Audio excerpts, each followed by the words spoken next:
Mr. Dorsey, as we heard here, Trump briefing reporters and talking about hate has no space in the United States. It seems that it comes at a point when, after a while, he has spurred up many racist sentiments. I mean, he attacked 4 Democratic congresswomen. He talked to them in a way that was appalling all across the board. And then he comes and says this.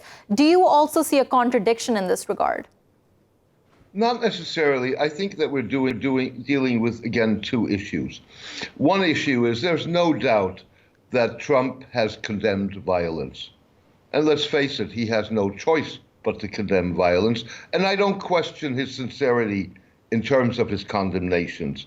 But at the same time, he has created an environment.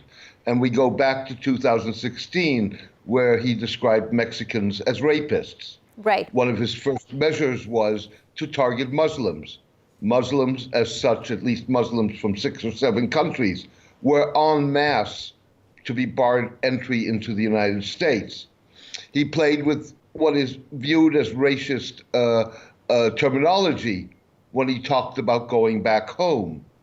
And implicit in his comments that you just displayed, in terms of if you don't like the United States, you can go home, is the notion that if you're criticizing policies, and particularly his policies, that equates not liking the United States rather than wanting to have a better United States.